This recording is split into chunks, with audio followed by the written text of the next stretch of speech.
So I think for you call her today, 9/11, and you say, where were you on 9/11? Where were you 20 to 23 it's years crazy. ago? Did you look at the date today, huh? She's 26, so she might not remember. She's younger than me. So, Yeah. And you. And I'm you 28. don't remember. Yeah. So He would have been is 23. She would have been born in 1998. So she would have been 3. She could have been. So how many times you poop in your diaper on 9/11? It could be your opening line. I know it hurts. I'm sorry. All right, you came to the right place, you ding dong. It's called communication, baby.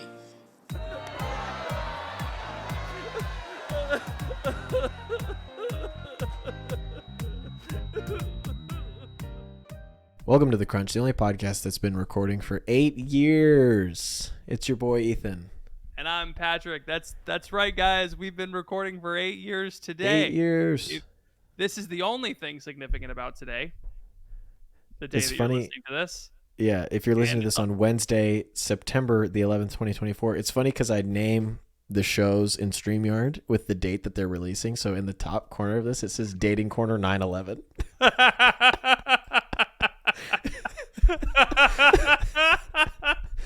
It's just this, wow, something bad is going to happen today.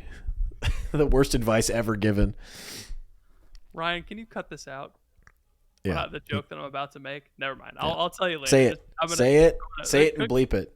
It's not funny enough to build up to. It's not gonna hit. All right.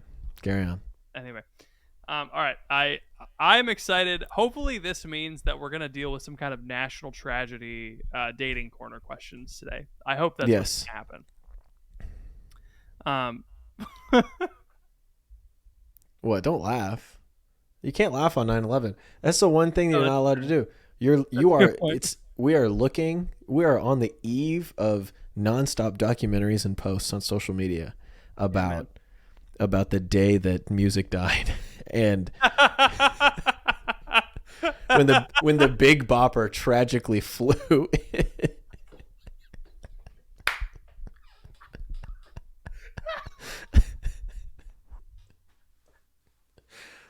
How much do I have to pay you to tweet the lyrics to American Pie on? I do it for free. Man, I can't believe it's been 20 years since the Big Bopper. Since the Big Bopper hit the Twin Towers with the jumbo jet. Hey, if did you know that Dion was supposed to be on that plane? If he had been on there, it would have gone down differently. That's Who's true. Dion Sanders? The Wanderer. You don't know who that is? No. Dion is like a 1960s like. Oh, he was supposed to be on the Big Bopper plane. He was on tour with those guys and didn't die. And now he's Catholic and he's friends with Mike Aquilina. Really? That's cool. Yeah, really. He's like a big 1960s music star. How come Seth MacFarlane didn't become a Catholic and become friends with Mike Aquilina after not getting on the 9/11 plane? Yeah. Seth, you mean wait, Seth MacFarlane or the guy who created Family Guy. Yeah, I thought it was Mark Wahlberg was supposed to be on that plane. No, Mark Wahlberg just believes that if he had been on the plane, he would have stopped it. But Seth MacFarlane Seth MacFarlane was supposed to be on the 9/11 plane and did not get on it for what he was delayed or he was late or something and didn't get on the plane. So like we could have not had Family Guy. That'd have been crazy. But wait, Family Guy was released in 2001. Well, we wouldn't have had as much Family Guy as we have now. That would have been crazy if Family Guy was just that show that stopped because the creator was in 9/11. Right. It's also funny. I guess that makes all the 9/11 jokes okay in that show. Oh yeah, because he was close to it. Because he's like, I almost died, so I can make jokes about it, but no one else can, sort of thing. Like Pete Davidson. Yeah. Pete Davidson can make jokes about 9/11 because his dad died in his dad died in 9/11. Or like Norm Macdonald, who was walking through the streets of Manhattan to find his brother. He was in northern Canada. You remember that joke? Have you seen this? Do you know what I'm talking about? There's a Shaggy Dog story with Norm where he's like trying to find his brother. It's Norm. someone asked him about 9/11. He goes, I walked through the blood and bones in the streets of Manhattan to find my brother. And they were like, oh yeah, did you find him? Yeah, he was in northern Canada. It's just an all-time joke. Oh, it's so funny. If you have time today on this hallowed day, did you hear look up Norm 9/11 jokes. Are you familiar with the Gilbert Gottfried post 9/11 controversy? Oh yeah, dude. Yeah, okay. Talk about too soon. Very funny. And then he recovers by telling the worst joke of all time. Just a funny joke. What was the worst joke of all time? So it's this joke that's called The Aristocrats, and dude, that joke sucks. It's the dirtiest joke of all time. But it's not even dirty. It's just crass. Like it's just the worst thing you could ever imagine being said over and over and over again. And then the Aristocrats. I don't get it, but I don't get it either. It's just like a whole build up for nothing. Not important. What I really want is the longest piece of dating advice we've ever given. So, all right. Tee me up. All right, let's talk about dating. I'm ready. 2 updates from the 9/4 episode. Square Dance Guy, we're dating now. Yay! Swing your partner round and round. And then Camille, do you like Beck from Victorious? If I may, on behalf of all Zillennial women, yes. What did we say about Beck from Victorious? I asked the girl if she liked Beck from Victorious. Oh. And Camille said, yes, everyone likes Beck from Victorious. To which I say, that explains a lot about Zillennial women. About Camille specifically, I think. Camille should marry the town watchman from our Discord. That's who she should marry. That's why she was so smitten with Hani on the bus. Because Hani was he did look like Beck from Victorious. He was an Arabian Beck, you know. he was, yeah.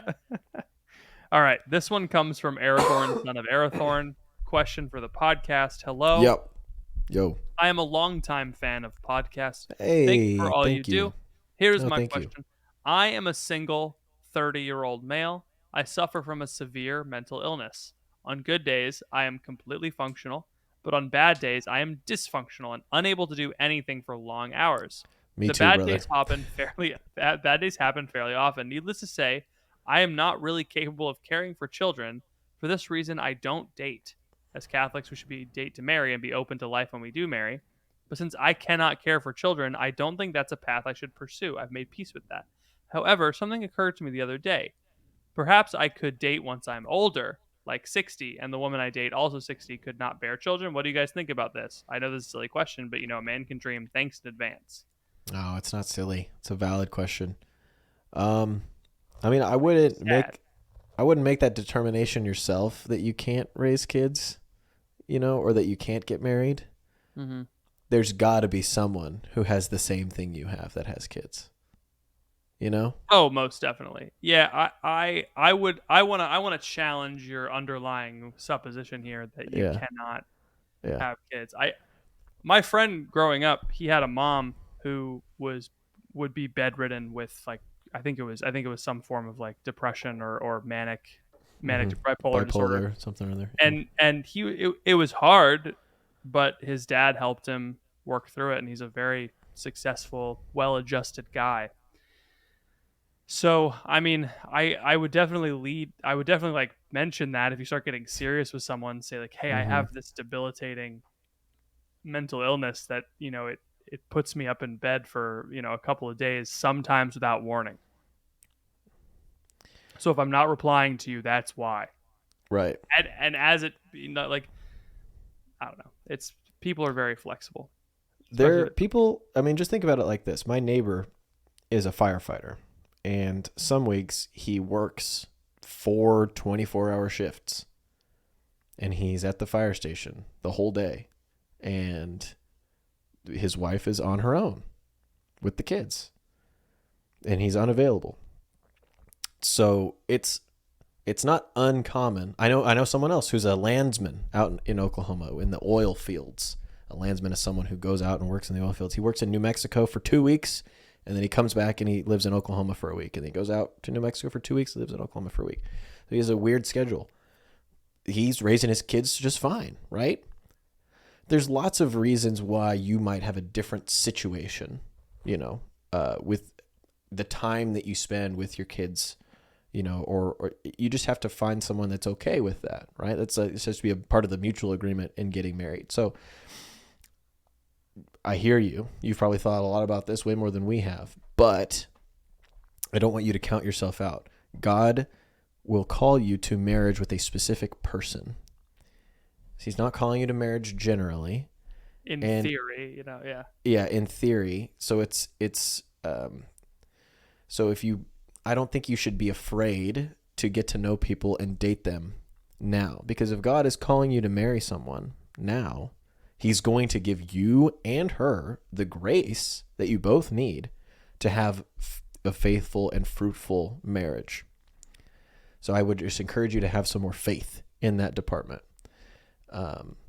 Which is why it's like weird to be like, oh yeah, just wait 30 years, because the person that, like, if you're living your life, you might meet people before then, and it would be strange to be with someone that you think you can marry, and you feel like God's calling you to marry them, and then be like, well, actually I'm supposed to wait till I'm 60 when we're both incontinent.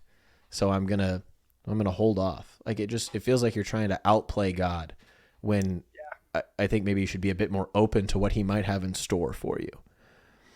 I'm not going to say that it's easy. I'm not trying to downplay what you like. Obviously it's going to be really, really hard. But I certainly think that you could still have a family, if that is something that you're open to and that happens. It's obviously up to you what you choose to do with your time. Don't count yourself out, man.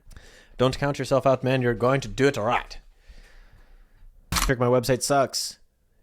It does? Really? Wait, hold on. We worked really hard on it. It took us ages and ages and ages to put it together. You're telling me that our website is bad? Yes, we are but simple, humble parish workers. And we tried so hard, but we were so bad at it.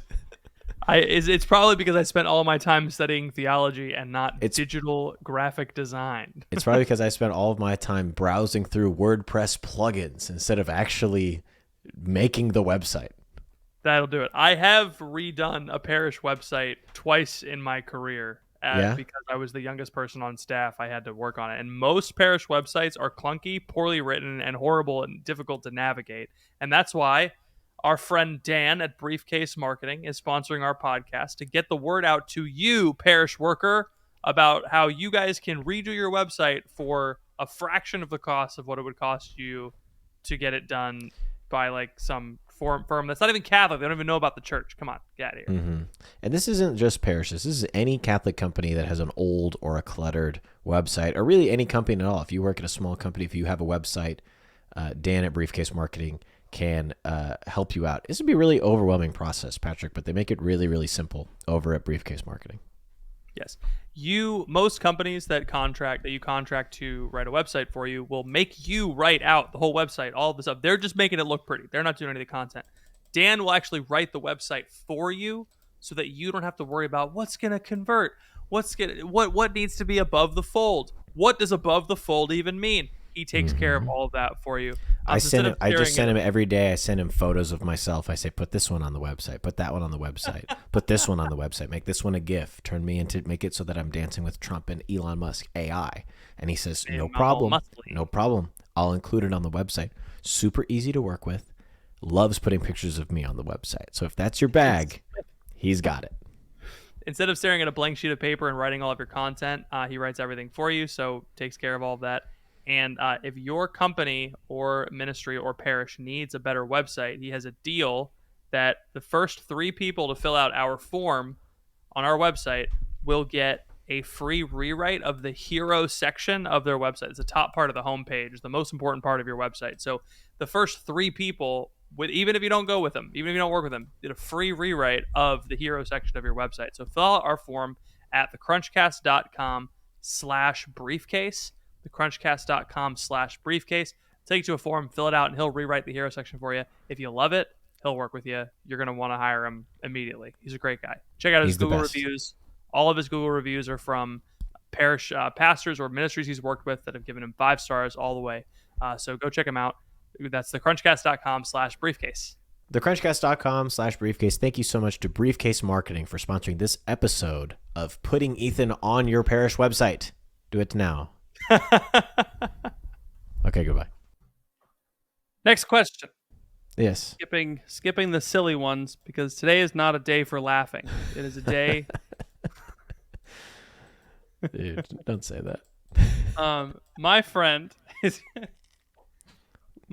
going on a third date. Today is a day we remember heroically the social studies teachers that played videos of the firefighter video, seeing the plane fall, and then the firefighters do a swear word, and the social studies teachers have to say, ignore the swear word as you're watching a plane barrel into the Twin Towers. Please watch this film of the first attack on American soil in decades. Since Pearl Harbor. Thousands of people dying before your eyes in a fiery explosion. But the firefighter's going to say a swear. And so I need you guys to ignore that part. Don't think about that. Focus on the national tragedy at hand. Social studies teachers are whack, dude. My uncle, first off, my uncle Tim was a Port Authority cop on 9/11. He was stationed at the Staten Island Ferry, which, if you know, is close more enough. like a porta potty cop. You know what I'm saying? Oh, one of those guys that stands out at concerts with the yellow jacket. Anyway, so he saved 3 people's lives on 9/11. Heroic guy. Basically. And these, I think teachers, for all their faults, they have many. They went a little too quick into let's do projects on this historical event, in my opinion, because they had me as a second grader interview. I was in second grade, pretty close to after 9/11, and so they had me interview a family member about it. And so I chose my uncle, who almost died there that fateful day. And sometimes I wonder if he's like, why did my nephew make me relive that awful trauma? Like, you're just a Port Authority cop, a decade from retirement, and all of a sudden you're in a Benghazi situation, and it's like, what do I do? You're in Fallujah on your way home from, and all of a sudden Manhattan turns into a war zone. Anyway, dude, have you seen that that TikTok of the kid who like does 4 things that I remember about this year, and it's like, we got a dog. We went to Disney World.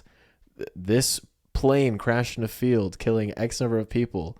2 terrorists hijacked planes and flew them into the Twin Towers.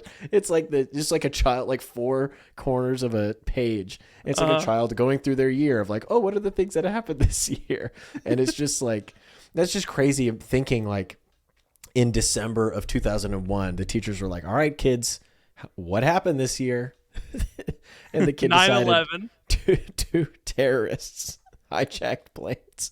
It's like the kid should not be putting 9/11 in their remembrance time, in the year. It should be like, I had too many M&Ms and I threw up.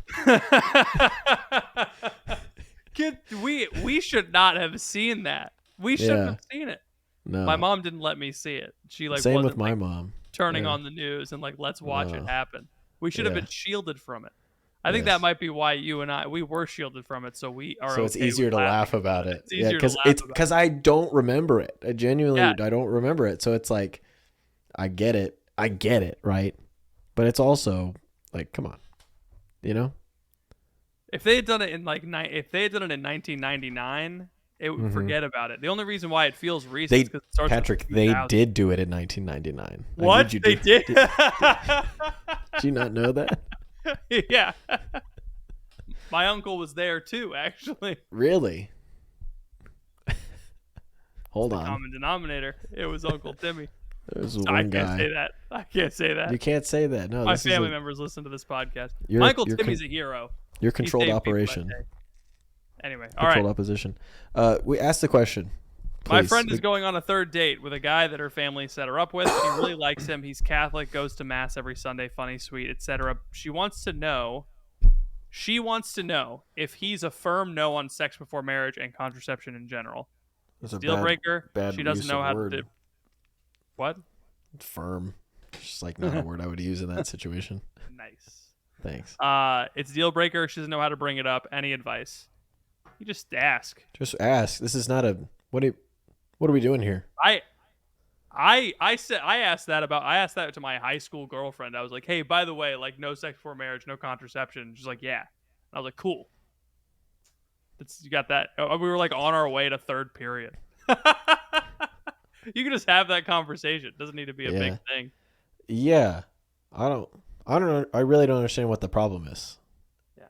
He's nice. You like him, or she likes him. She's going out with him, but she's like, oh, I don't know how to bring this up. I think Gen Z just has an issue talking about sex. They don't know how to do it. Well, they don't know how to do it, but they also did because of COVID. Because of COVID. Yeah, what we were forged in the fire, through the fire and the flames of Coach Kinzer coming in and showing us pictures of gonorrhea on the projector. And you little liberals never had that. You had to go through and get your own your health education class, put a condom on a banana. You never seen any of that stuff. I seen it. I seen it live in real person. You had to learn about sex from the Renegade on TikTok. They were like, make sure to practice safe sex, kids. That's what they did. You learned sex health from when the Island Boys went to the White House and made a PSA. Shane Gillis released a 80-hour documentary about sex education, and you had to watch the whole thing because I would watch that actually. That sounds great. Sounds like a wonderful time. You just got to talk about it. You just got to bring it up.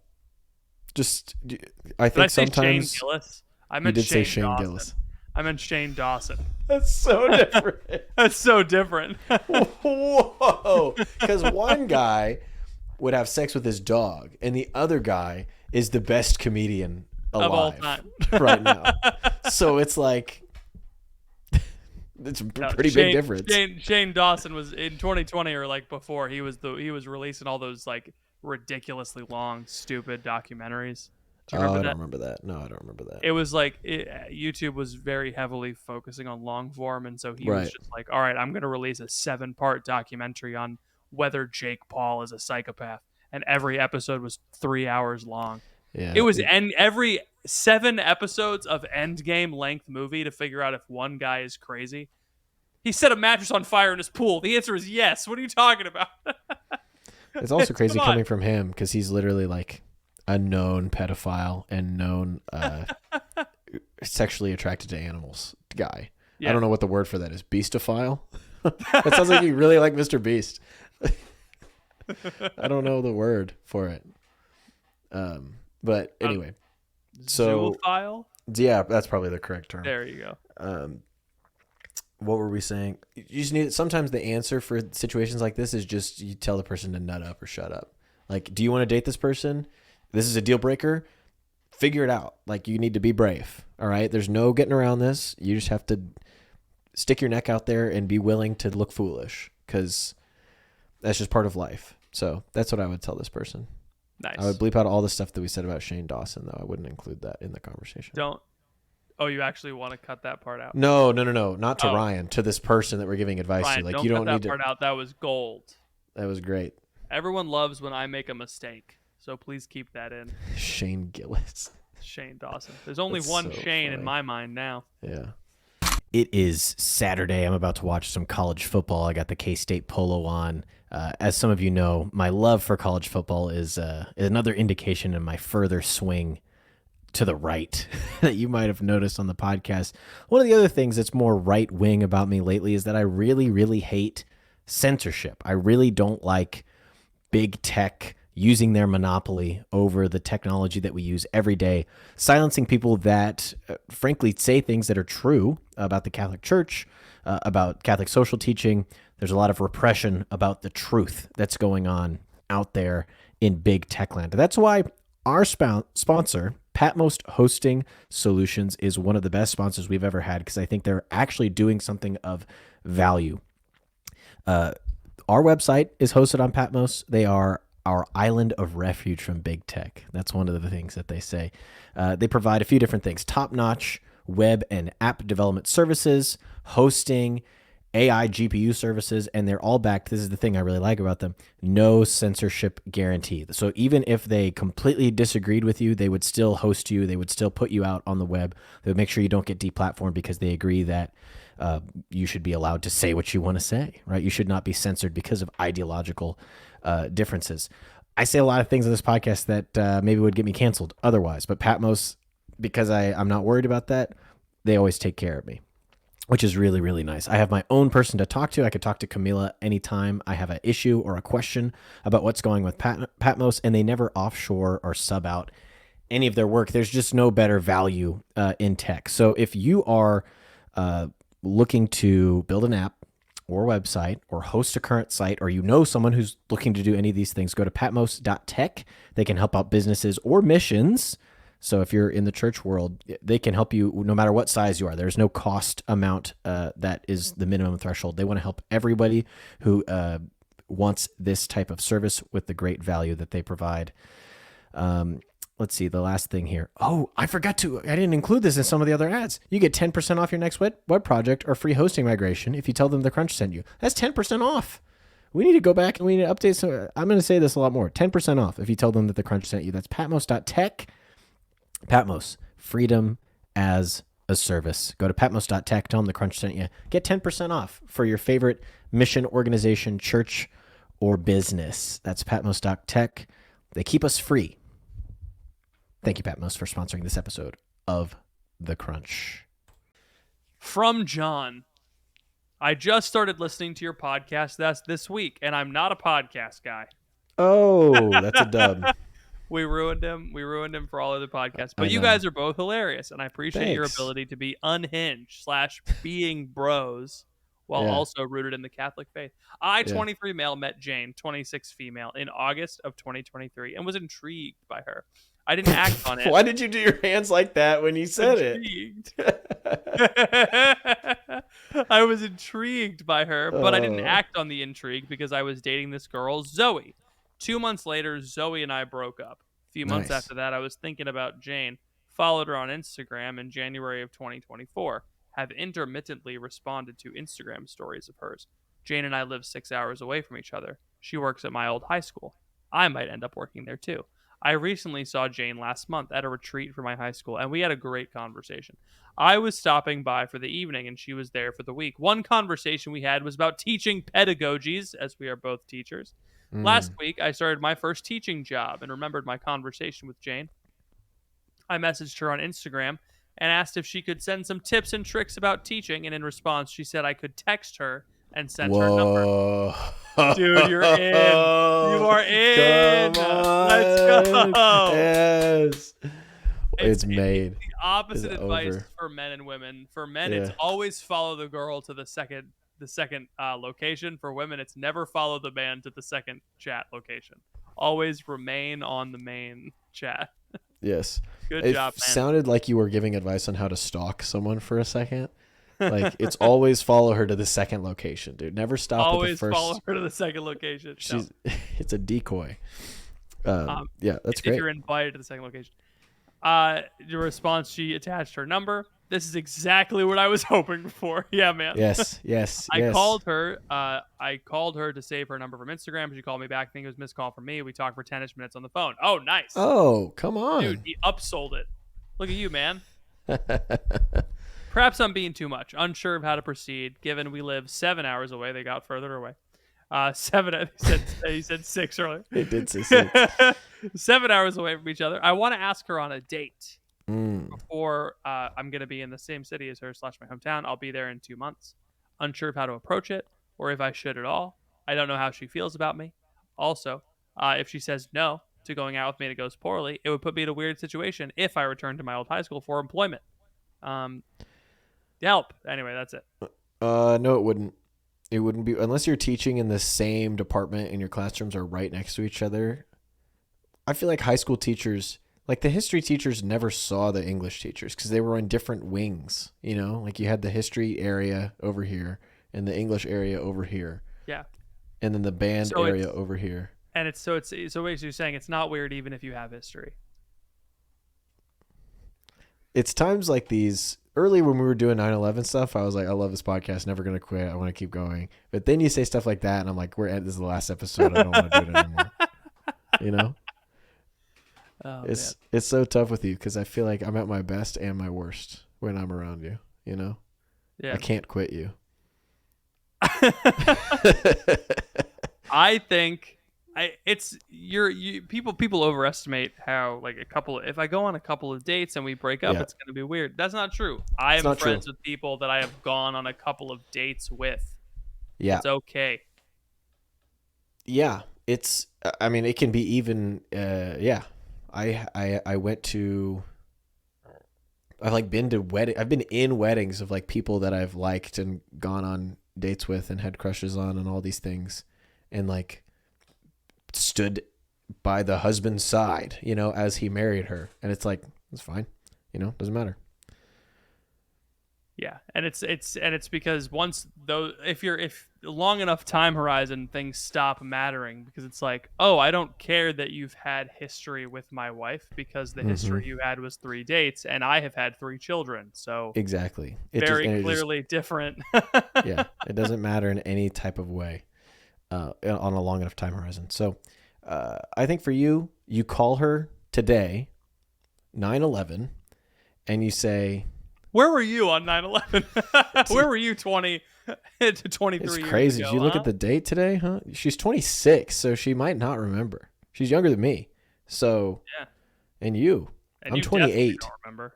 Yeah. So she would have been 23. She would have been born in 1998. So she would have been 3. She could have been. So how many times you poop in your diaper on 9/11? It could be your opening line. I wouldn't ask her about 9/11. What I would say is, hey, I'm going to be in town on this day. I want to plan out far enough ahead to make sure that I get time on your calendar, but I'd like to take you out on a date when I'm in town. And then if she says yes, great. Then you can have fun, flirty times on the phone in between now and then. And if she says no, say, awesome. Sounds good.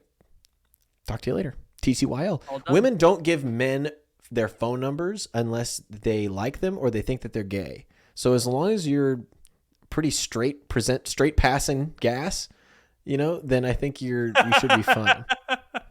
As long as you're straight passing gas. Have you seen it's a TikTok as I think is really funny. Yeah, I'm straight passing gas, and then he farts. It's so funny. Oh, it's good. Sometimes TikTok makes me laugh. I see them. They come up. I get the unusual memes. On my home every couple of weeks. There's a new unusual memes. I watch that. It's just great comedy out there. Oh man, I love unusual memes. Yeah. That's it. Is that all the questions we have? I guess we have time for one more. We have time for one more. We have time for one more. Should Anchor buy a car to get a date? Yes. Hello, it's me from the future. Well, in this podcast, I'm from the future, but for you listening, I'm from the past. And if this ad gets used again, I'm even more in the past. But I'm not in the future for the future me that's recording a future episode that this ad is in. But what I'm going to talk to you today about is the Consecrate America campaign. We just had the year of the 3 years of the Eucharistic Revival and the big National Eucharistic Congress. But Carmel Communications is on a mission to consecrate America to the Eucharist. So you can go to consecrateamerica.com. We're hoping that we get as many people as possible to sign a petition to the U.S. bishops to consecrate America to the Eucharist. As of right now, I'm looking at the page, 137,000 people have signed. They're aiming for 250,000. You head over to consecrateamerica.com. You can join the petition. Essentially, we believe that the people who believe in the Eucharist should continue to advocate for adoration, reverence in the liturgy. I mean, we can't just stop because the Congress happened and it's over now. It feels like it's over now. We have to keep going. And one of the ways that Carmel Communications is doing this, and they are petitioning the bishops to consecrate America to the Eucharist. 50 million American Catholics have left the Catholic faith in the past 30 years. It is time to stop seeking worldly solutions to spiritual problems. If we consecrate America, then we will be placing this into God's hands. We will be seeking out a spiritual solution to a spiritual problem. So head on over to consecrateamerica.com, sign the petition today. We'd like to thank Carmel Communications for sponsoring this episode of The Crunch. Go to consecrateamerica.com, sign the petition now. See you later. I am dealing with an Insidious situation, like from the movie. We are a big movie podcast this week, huh? A local Mazda dealership is using one of their...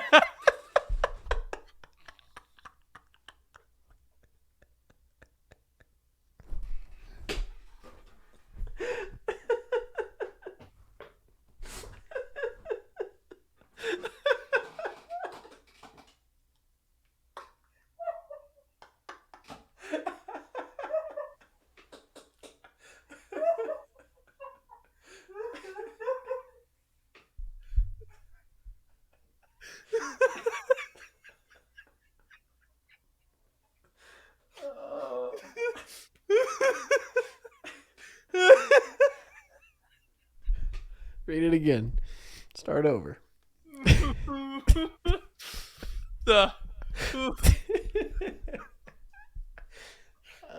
Anchor, I love you, man. That's so That's funny. a good guy. He's not even trying to be funny, dude. It's like, okay, here's the problem, guys. A local Mazda...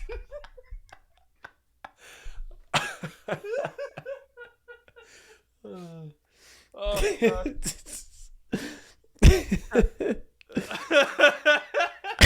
Anchor, I'm not laughing at you. No, dude, I'm not having you at all. Just the setup is so good. A local Mazda dealership is using one of their cute blonde employees to advertise on dating apps. Good. I like the girl on Bumble. Added her on Snapchat. All the posts are about her work. She seems like an innocent "here's my day at work" guy post to her stories, but once I reached out, she's all business. Think of car sales phrases. That's what I'm getting out of her. Let me know when you're ready. We'll get you in something. So I turned around and said, well, I'd like to get in your calendar this coming weekend as a date. Hope to see what she says. Wow. Do it, man. So first of all, I think it's you're interacting with an AI GPT plugin, most likely. I don't think this is a real woman.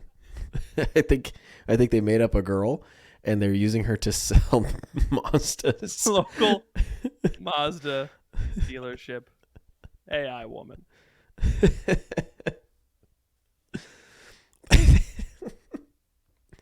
It just sounds like the top of a news story on Fox 4, you know?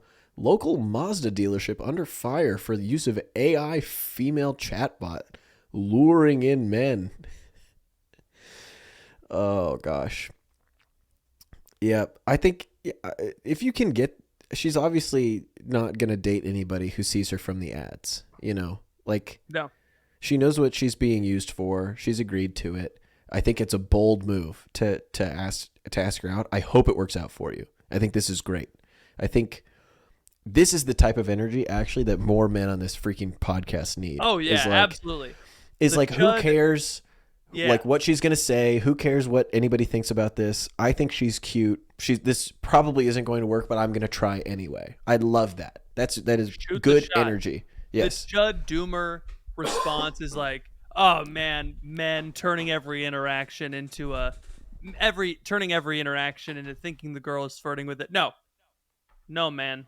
Just say, hey, I'd like to take you on a date. No. Cool. Thank you. See ya. Yeah. That's it. You don't have to be weird about it. The problem problem you don't have to think about it ever again. Yeah. Then there's never a what if. App. Right. If she's on Bumble and if she added you back on Snapchat, I mean, come on. If she would date you if you bought a car, but I can't think of a Mazda that a woman would respect. You know? You can't. If you bought it. No. What are you buying? A Mazda? Spoilers. A Mazda Everyone 3? I know with a Mazda was like dressed like Jesse Pinkman. You know what I mean? Yeah. I think it's cool. I think if you're gonna get a car that starts with an M, you get a Mitsubishi, and you get one that is kind of like what you'd see in a Japanese street race. You know, I think that's. Why didn't you go with Mercedes? Because who wants a Mercedes? Because it rhymes with ladies, and you can say, "Ladies, get in my Mercedes." All right. Well, Then you can like drive around in a foreign. get in, Rhonda. We're going to Honda. Only purchase vehicles from countries that were fighting the Allied powers during World War II. Only buy cars from Axis-powered countries: German, Italian, Japanese. That's it. Never ask a man his salary. Never ask a woman her age. Never ask Volkswagen what it was doing between 1939 and 1945. Or Suzuki. Saab. We've talked about Saab on this podcast. Was it Suzuki or Subaru? One of those two made the planes that hit Pearl Harbor. One of those two Japanese companies made the planes.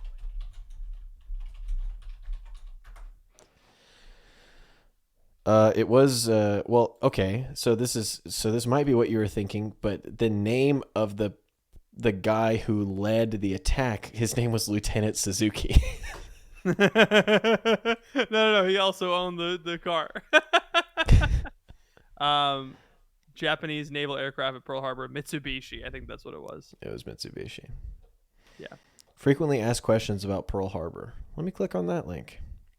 Should we rent a car or purchase a tour? Can we bring food to the Pearl Harbor Visitor Center?